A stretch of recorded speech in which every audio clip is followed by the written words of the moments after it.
Bismillahirrahmanirrahim. Assalamualaikum warahmatullahi wabarakatuh. Halo adik-adikku sekalian, bagaimana kabarnya hari ini? Mudah-mudahan kita semua selalu ada dalam keadaan sehat walafiat, kemudian selalu ada dalam lindungan Allah Subhanahu wa taala. Amin Allahumma amin.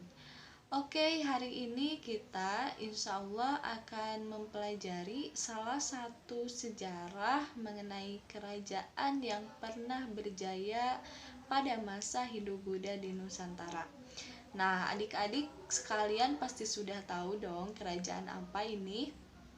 Ya, betul sekali, kerajaan Majapahit. Nah, pada kesempatan kali ini kita akan mempelajari mulai dari sejarah berdirinya kerajaan Majapahit sampai dengan peninggalan-peninggalan dari kerajaan Majapahit.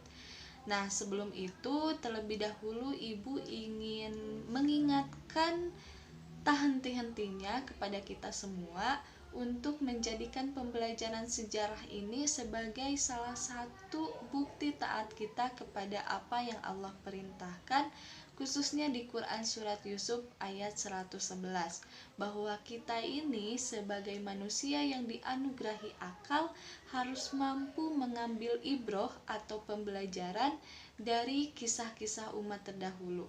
Nah, dalam hal ini kita harus mampu mengambil pembelajaran dari orang-orang yang pernah hidup di masa kerajaan Majapahit. Siap ya adik-adikku sekalian? Oke, sebelum pada inti pembelajaran, kita simak dulu pesan-pesan berikut ini.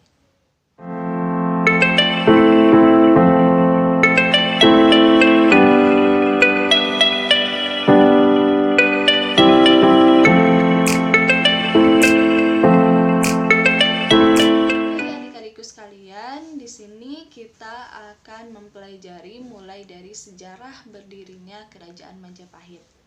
Nah, sebelumnya Ibu ingin ingatkan terlebih dahulu ya bahwa dalam video pembelajaran ini Ibu akan menjelaskan secara ringkas. Nanti di akhir pembelajaran Ibu akan memberikan beberapa referensi yang bisa kalian jadikan sumber untuk materi ini. Oke, jadi kita yang pertama terlebih dahulu yaitu mengenai sejarah berdirinya kerajaan Majapahit. Nah, ini sudah pasti tidak asing lagi untuk kita semua bahwa kerajaan Majapahit ini berdiri pada abad ke-13, lebih tepatnya pada tahun 1293 di salah satu daerah di Jawa Timur yang sekarang itu merupakan Trowulan Mojokerto, di mana pada saat itu didirikan oleh seorang tokoh bernama Raden Wijaya, di mana Raden Wijaya ini merupakan salah satu menantu dari raja terakhir Singosari, yaitu Kertanegara.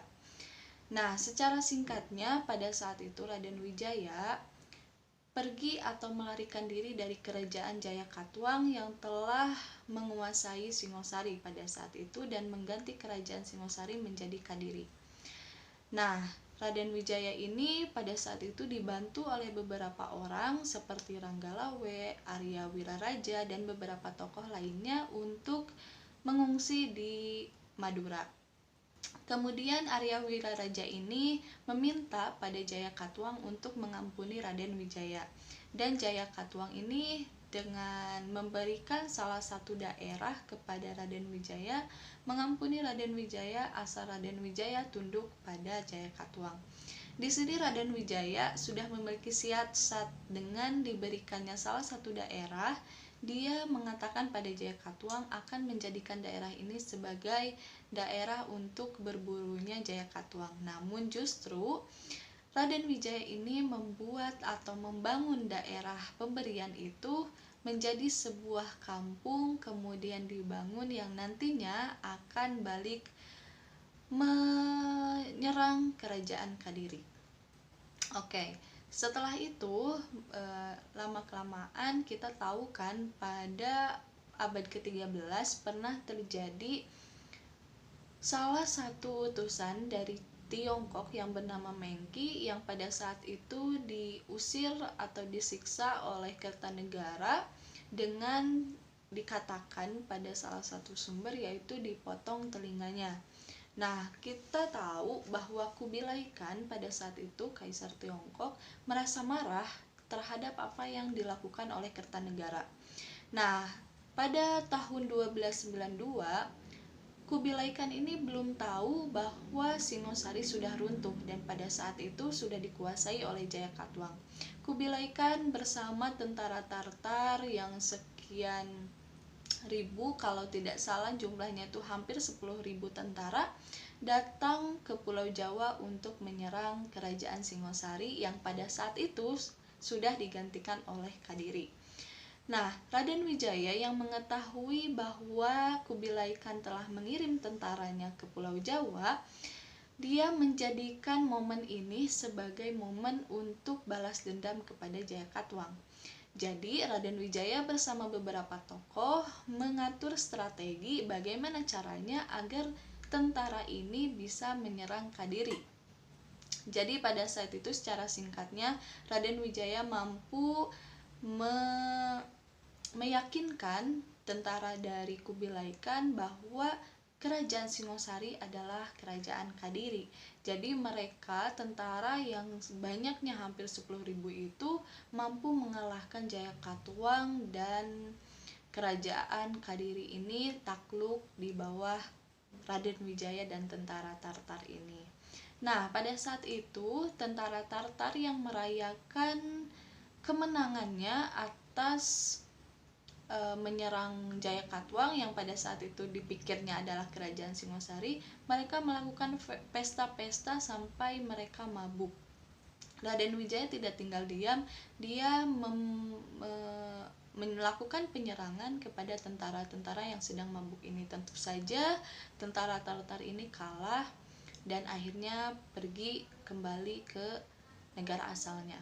Nah, Raden Wijaya yang sudah aman, Kadiri sudah tidak ada, kemudian Jayakatwang sudah dibunuh.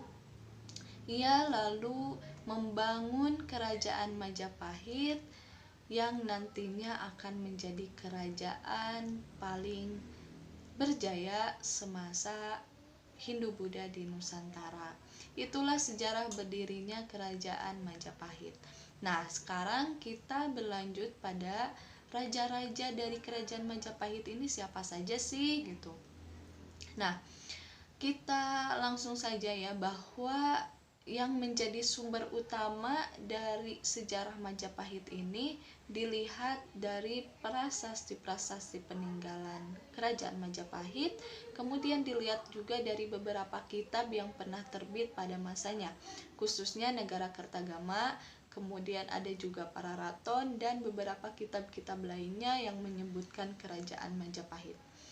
Di sini kita bisa tahu bahwa pada masa Raden Wijaya yang memerintah dari tahun 1293 sampai dengan 1309, pada saat itu beliau itu mengeluarkan beberapa prasasti seperti misalnya prasasti Sukamerta, kemudian Kudadu dan beberapa lainnya. Kemudian raja setelah Raden Wijaya ada anaknya yaitu Jayanegara atau dipanggil Kalagemet. Kemudian setelah Jayanegara meninggal, nantinya akan digantikan oleh adik perempuannya yang bernama Tribhuwana Tunggadewi. Kemudian Tribhuwana Tunggadewi ini memiliki seorang putra mahkota yang nantinya bernama Hayam Wuruk.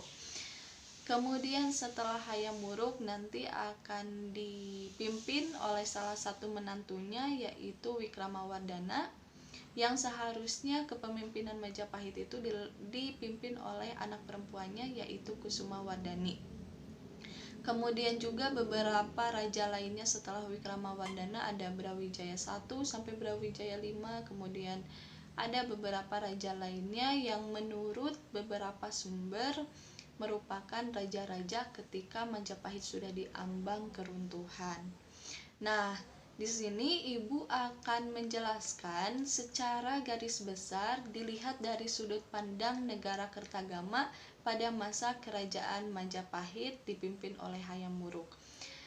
Sejarawan sepakat bahwa kondisi ekonomi, sosial, politik, dan budaya dari kerajaan Majapahit ini secara keseluruhan bisa dilihat pada masa atau apa yang sesuai apa yang ditulis oleh Empu Prapanca di Nagara Kertagama. Meskipun Negara Kertagama ini merupakan karya puja sastra atau karya yang mengagungkan rajanya pada saat itu, namun sejarawan juga bisa menggali informasi dari Negara Kertagama ini karena dianggap Empu Prapanca ini memang hidup pada masanya, kemudian juga melihat kondisi Majapahit saat itu seperti apa, begitulah. Jadi anak-anakku sekalian, untuk kerajaan Majapahit ini pernah terjadi beberapa peristiwa-peristiwa penting di masanya. Kita tahu Majapahit ini sudah hampir 233 tahun berdiri, dengan mulai dari dibangun dari nol, kemudian juga menuju kemegahannya, menuju masa keemasannya, kemudian pada masa keemasannya, dan menurunnya kerajaan Majapahit hingga akhirnya runtuh.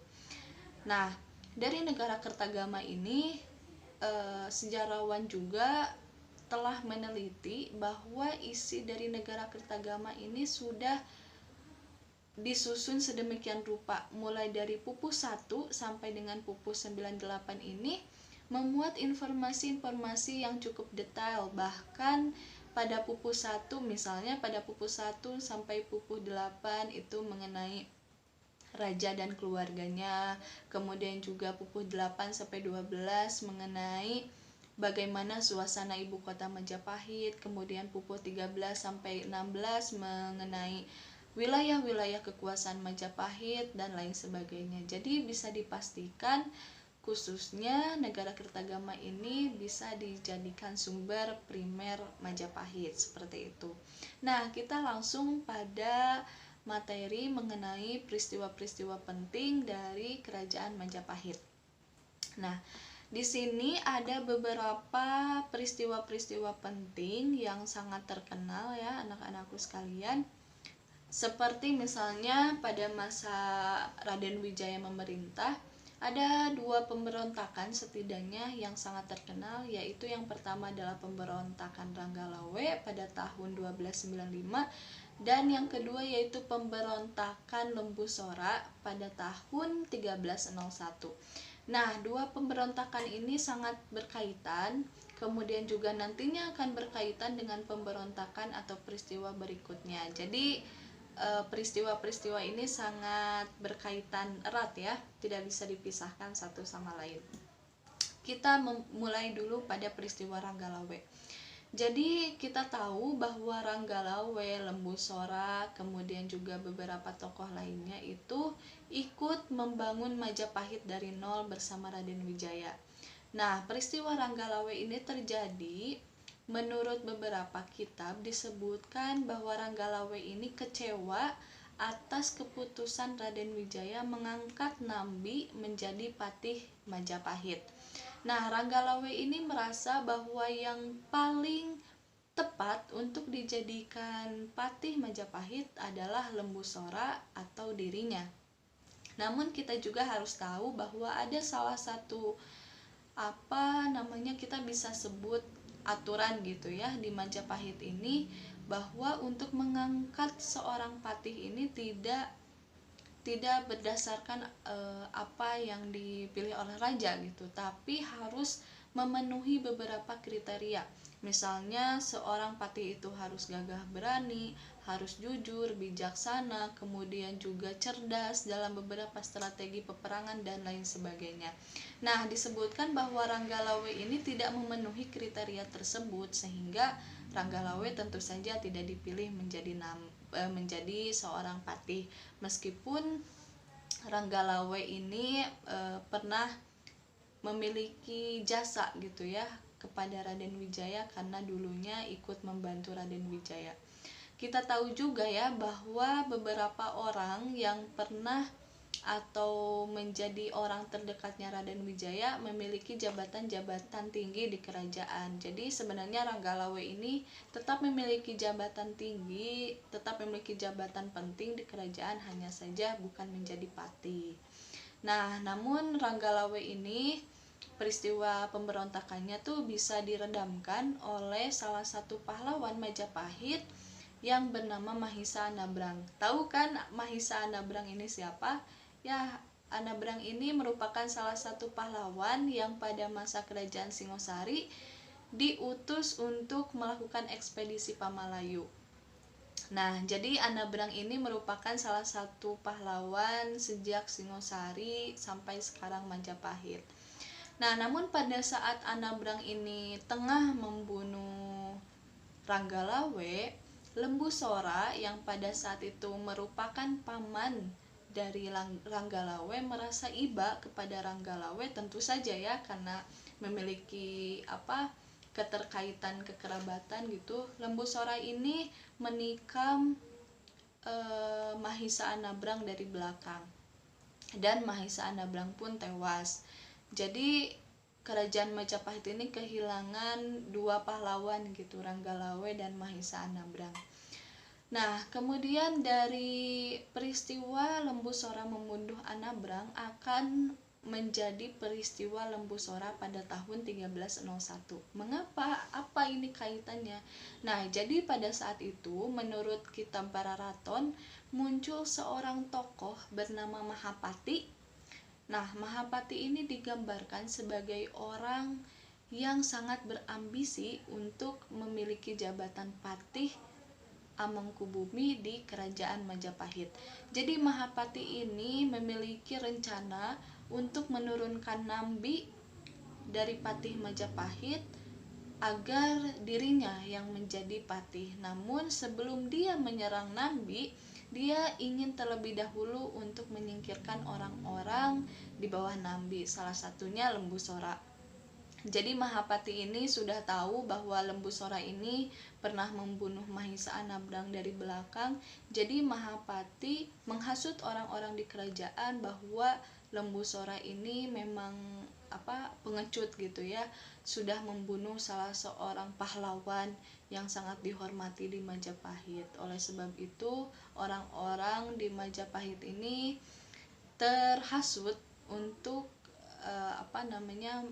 ya semacam sinis lah kepada Lembu Sora ini. Akhirnya Lembu Sora ini yang tahu siasat dari Mahapati ini ya melakukan penyerangan gitu kepada Majapahit.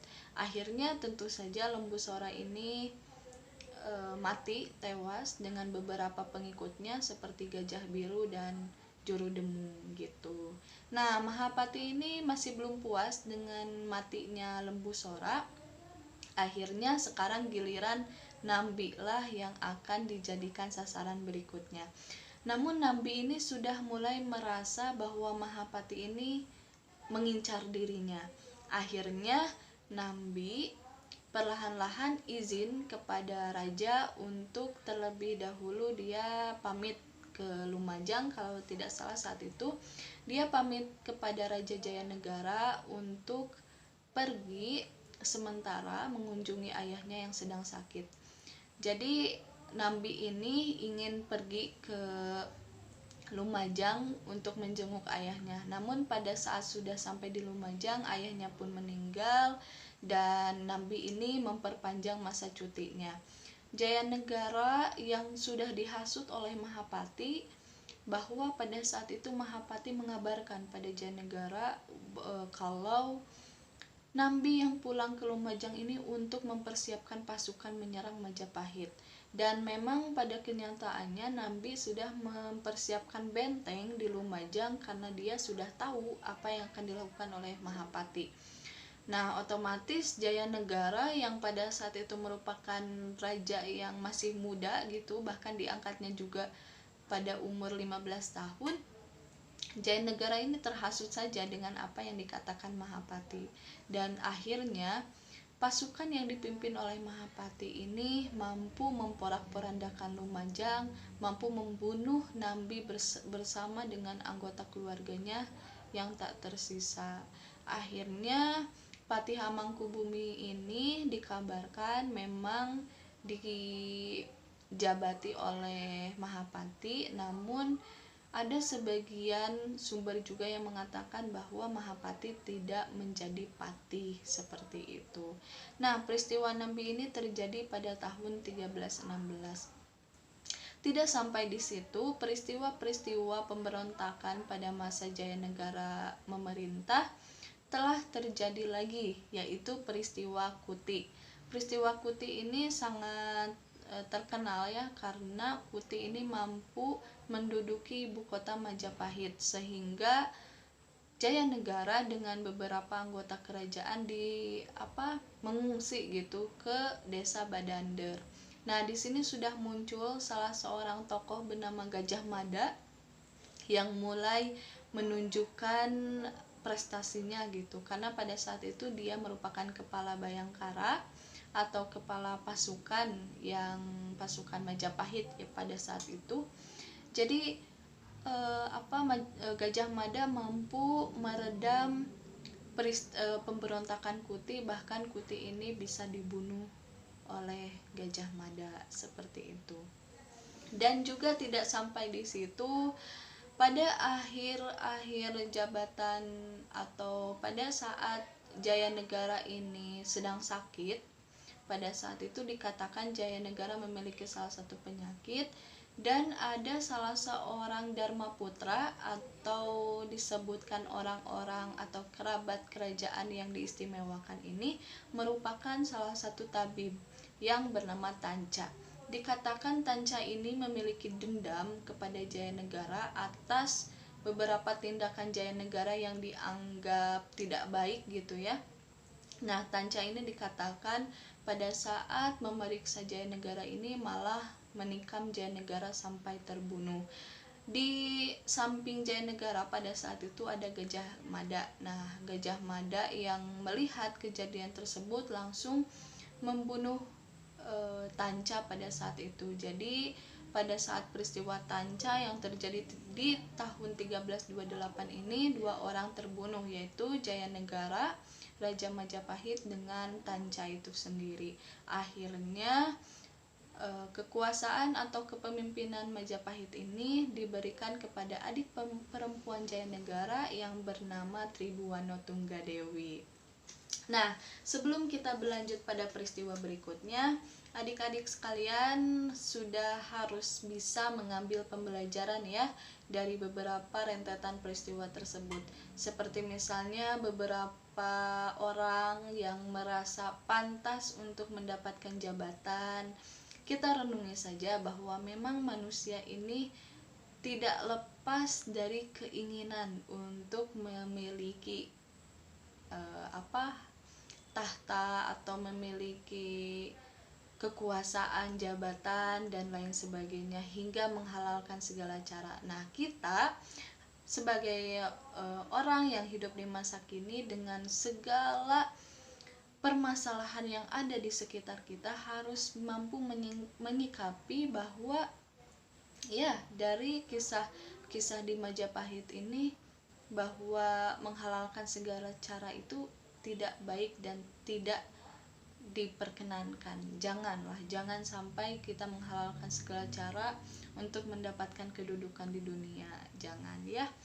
Oke, kita lanjut pada peristiwa berikutnya. Jadi pada peristiwa Tribuana Tunggadewi atau pada masa Tribuana Tunggadewi menjabat, ada serangkaian peristiwa yang pernah terjadi, seperti misalnya peristiwa Sadengketa. Namun peristiwa Sadengketa ini dapat diredamkan oleh tokoh siapa? Ya, betul, Gajah Mada. Jadi Gajah Mada ini mampu meredam peristiwa Sadengketa sehingga Tribuana Tunggadewi mengangkat Gajah Mada ini menjadi Patih Amangkubumi di Majapahit.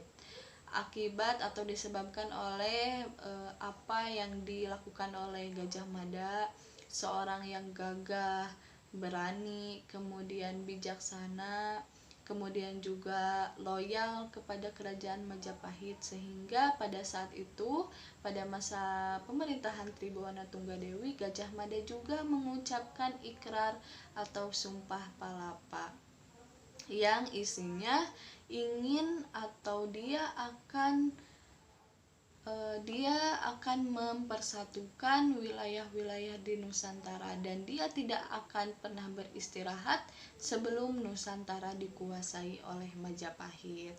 Seperti itu. Dan nantinya pada masa Tribhuwana Tunggadewi menyerahkan pemerintahannya kepada Hayam Wuruk, dimulailah, kalau kita lihat bisa dikatakanlah Hayam Wuruk dan Gajah Mada ini dua orang yang sangat klop gitu ya untuk menjadikan Majapahit pada masa keemasannya, seperti itu. Wah, Masya Allah ya, sudah hampir 23 menit ini. Dan untuk kerajaan Majapahit ini tentu ketika masa keemasannya ada beberapa catatan, seperti misalnya tentu saja ya, kalau dalam negara Kertagama ini digambarkan kerajaan Majapahit ini ibu kotanya itu dikelilingi oleh benteng yang dibangun dengan bata merah, kemudian juga lantainya berwarna putih, kemudian tiap tata letak kotanya itu diatur sedemikian rupa. Misalnya sebelah utaranya itu ada lapangan apa gitu, kemudian di sisi kanan atau sisi barat, sisi timur, selatannya itu dibangun seperti apa. Jadi intinya negara Kertagama menggambarkan bahwa Majapahit ini sebagai kerajaan yang makmur dengan masyarakatnya yang sejahtera, karena pada saat itu juga Majapahit memiliki atau mengelola banyak sekali pelabuhan yang menjadi pelabuhan jalur perdagangan internasional.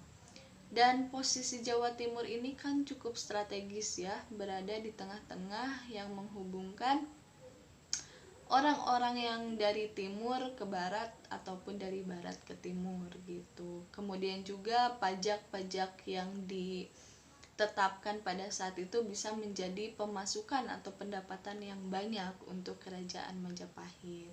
Dan juga ada salah satu kewajiban yang pada saat itu negara-negara bawahan Majapahit harus mengantarkan atau mengirim upeti setiap 1 tahun sekali. Pada saat itu dipimpin oleh Paduka Batara disebutnya. Jadi Paduka Batara ini tugasnya selain memungut pajak juga nantinya harus mengantarkan pajak ke pusat Majapahit, seperti itu. Itulah beberapa gambaran untuk keadaan masyarakat pada saat Majapahit berada di masa keemasan. Kemudian juga beberapa catatan, seperti catatan dari Tiongkok, tokoh yang bernama Wang Tayun, dia menggambarkan bahwa kerajaan Majapahit ini sungguh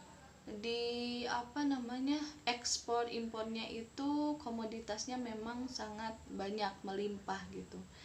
Majapahit ini bahkan digambarkan oleh seseorang tokoh dari Italia pada saat itu yang pernah dijadikan utusan ke Jawa. Dia menggambarkan bahwa Raja Jawa ini memiliki, atau istana Raja Jawa ini penuh dengan emas, penuh dengan mutiara, kemudian penuh dengan perak dan lain sebagainya. Ini menggambarkan bahwa Majapahit ini makmur gitu. Majapahit ini sejahtera gitu, karena untuk mutiara, emas, perak dan sebagainya itu merupakan komoditas impor, seperti itu ya adik-adik sekalian.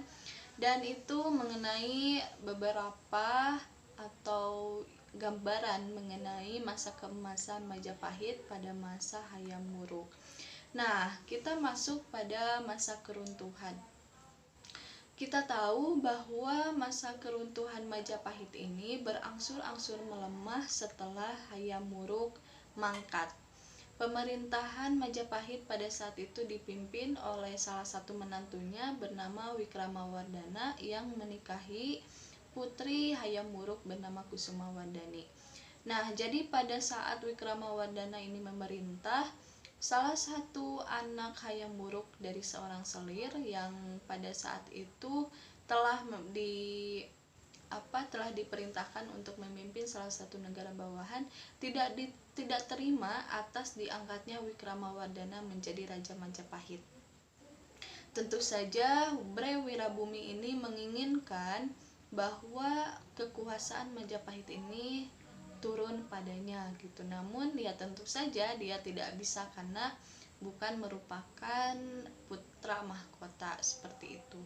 Dan terjadilah penyerangan dari Bre Wirabumi menyerang Wikramawardhana yang ada di Istana Barat, dan terjadilah perpecahan yang nantinya dinamakan sebagai Perang Paregreg atau Perang Persaudaraan antar kerajaan Majapahit ini. Namun Perang Paregreg ini dimenangkan oleh Wikramawardhana akhirnya, sehingga Wikramawardhana tetap menguasai Majapahit atau menjadi pemimpin di Majapahit. Nah, dari Perang Paregreg ini akan merembet nantinya pada faktor-faktor yang akan melemahkan Majapahit sebagai kerajaan. Dari melemahnya atau dari ketidakpiawaiannya seorang pemimpin di Majapahit akhirnya membawa Majapahit menjadi negara atau menjadi kerajaan yang berangsur-angsur melemah. Beberapa negara-negara bawahan dari Majapahit ini akan melepaskan diri, kemudian juga faktor ekonomi dan faktor politiknya juga akan tidak stabil nantinya. Bahkan wilayah-wilayah atau negara bawahan Majapahit ini satu persatu akan memerdekakan diri, sehingga Majapahit wilayah kekuasaannya semakin sempit seperti itu. Dan pada akhirnya semakin pemimpin Majapahit ini terlalu mengurusi jabatan atau hanya fokus pada siapa yang harus memimpin Majapahit, lama-kelamaan Majapahit akhirnya runtuh, khususnya pada masa kepemimpinan Kertabumi dan Girindrawardhana. Meskipun begitu, Majapahit ini memang tetap tercatat oleh sejarah sebagai kerajaan Hindu-Buddha yang pernah berjaya pada masanya. Dan anak-anakku sekalian, selain faktor-faktor seperti perang saudara ataupun kepiawaian kepemimpinan yang tidak mumpuni, juga pada saat itu telah berdiri Kesultanan Islam yaitu Demak yang mulai menguasai wilayah-wilayah di pantai utara, kemudian juga pada saat itu menyerang kerajaan Majapahit, dan akhirnya Majapahit pun runtuh, Majapahit pun sirna ilang kertaning bumi. Kalau dalam Candra Sengkala 1400 Saka atau dalam Masehi itu 1478 Masehi. Dan itulah sejarah kerajaan Majapahit mulai dari berdiri sampai runtuhnya kerajaan Majapahit. Dan untuk peninggalan-peninggalan dari kerajaan Majapahit ini sampai sekarang kita masih bisa melihat, dan mudah-mudahan setelah berakhirnya pandemi ini kita semua bisa ya berkunjung, melihat dan mentadaburi sejarah kerajaan Majapahit, bagaimana kemegahan di masa lalu, yaitu salah satunya di Museum Trowulan atau Museum Majapahit di Trowulan ya, di Mojokerto, Jawa Timur. Di sana banyak sekali benda-benda peninggalan kerajaan Majapahit, mulai dari prasasti, kemudian benda-benda seperti keramik dan uang kepeng ya. Kalau tidak salah pernah ditemukan sebanyak 10.000 lebih uang kepeng dari penggalian pada tahun 2008. Nah, itu ada di Museum Trowulan. Jadi adik-adik sekalian, mudah-mudahan bisa datang ke sana untuk melihat secara langsung benda-benda peninggalan kerajaan Majapahit. Selain itu ada juga candi-candi seperti Candi Tikus, kemudian Kolam Sagaran, kemudian candi apalagi, banyak ya peninggalan dari Majapahit ini. Nah, Seperti itulah anak-anakku sekalian, adik-adikku sekalian, untuk menyelami atau mentadaburi sejarah kerajaan Majapahit. Mudah-mudahan kita semua bisa mengambil pembelajaran dari sejarah Majapahit ini. Banyak sekali ibroh yang bisa kita ambil.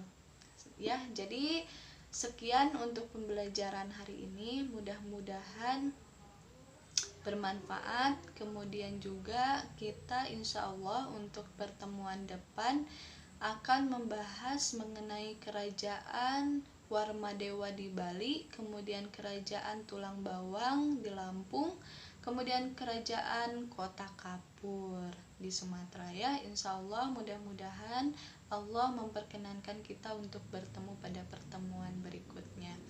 Tetap stay safe, jaga diri baik-baik, kemudian terus belajar, jangan lupa membaca, baca. Salam literasi. Sekian, mohon maaf apabila ada perkataan yang kurang berkenan dari Ibu.